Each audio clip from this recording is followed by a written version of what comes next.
Yeah, I wanted to go back to what you said about your top two being like Harvard and you said Rice, Yeah. right? Where you killed Rice. Yeah. You had Tony on Rice, bro. Like what was going through your mind matching up with them? I mean, if you had anything that you were thinking about. Well, it is nothing personal. It's just, they happen to be on the schedule. Yeah. They happen to be on the schedule. You can't take nothing light out there. So Right. I just played my game. Me and Coach Perry, we still cool. So it was nothing personal.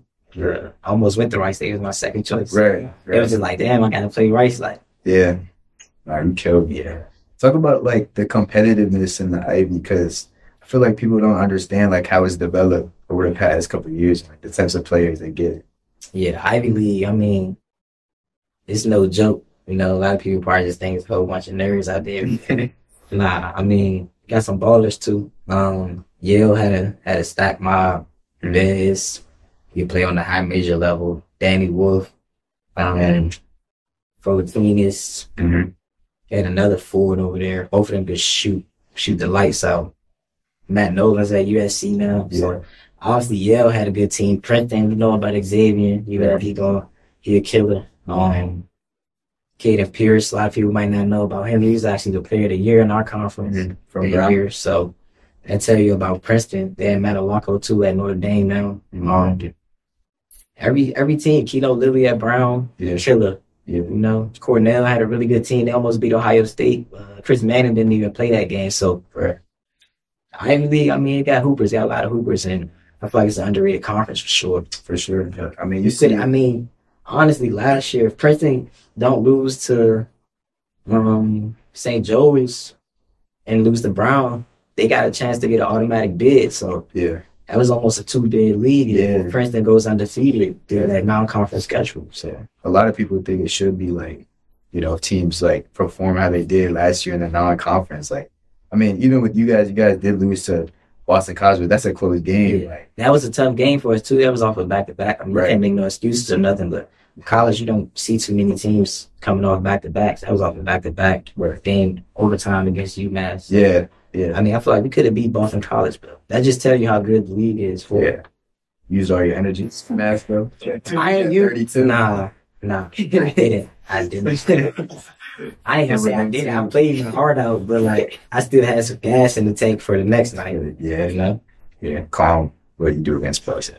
Calm 18. Calm 18 against Boston. You said what? Yeah, 18 against Boston.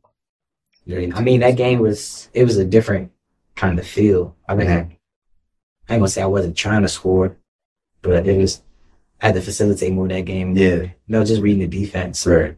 So what point in the season did you realize that, like, you were kind of like the scorer on the team at one point? When did you gain your confidence going to college? I never really looked at myself as the scorer on the team. Through our first two scrimmages, I had other teammates I feel like I could lean on. Chisholm, he averaged 16 a game. Louis Lesman, great shooter. Yeah. Justice was a lob threat. So I never felt like I had to be the only one who scored the ball. It just so happened that, like, through the flow of the game, I was becoming a scorer. And then later on through the season, my teammates kind of trusted me with that role. Coach trusted me with that role. So I kind of just, I took what he gave me and ran with it. So, but I never was on, I had to go out there and score 30 tonight. Like, if I score 15 and we win the game, cool. If I score 32 and we lose, it's the 32 game. So I never was really out there trying to just go get my buckets. It just came through the flow of the game. Yeah. What were you kind of thinking? There was a certain point in the season where you were getting obviously a lot of national attention because they didn't expect like a hooper out of the Ivy League to do, putting up the numbers that you were. I mean, from the DMV, like, we're like, guys, this is a decent game. No, we knew about Fury. We knew you were tough. We knew you were tough, but like when the nation starts picking up on that, like what's going through your mind when Iggy invites you to a podcast, Bleacher Report posting? It was, I don't know, it went so fast. A lot of it was happening during the season, so I didn't really want to see a lot of it because I didn't want to be distracted from what my main goal was. So a lot of it I kind of just deflected onto my circle, my people, and it was crazy. Like I didn't try to pay too much attention to it though, but looking back on it, it was like, dang, they was posting me every week. Yeah. Everybody had something to say about me. Yeah. Like on Twitter and Instagram, didn't matter where it was at. Somebody had something to say. So looking back on it, it was like, dang, that's crazy. But in the moment, I was just laser focused on what I had to do, what I was trying to do. Mm-hmm. Did you match up against Xavien Lee? Xavien, he guarded me a couple times. You know, scouting report. I wasn't. Did I want to guard Xavier? Yeah.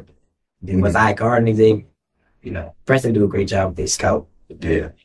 He took advantage of what we was giving them on defense. Mm-hmm. They had beat us both times. So He had a good game. yeah, sure, he killed the thing. He killed it. Yeah. He's coming back for another year, right? Yeah. Impression. I saw he went to the draft, the combine. That's what a lot of people do. They go to the combine and they go back. Mhm. It's a good mule tree. Yeah. I like that. Yeah.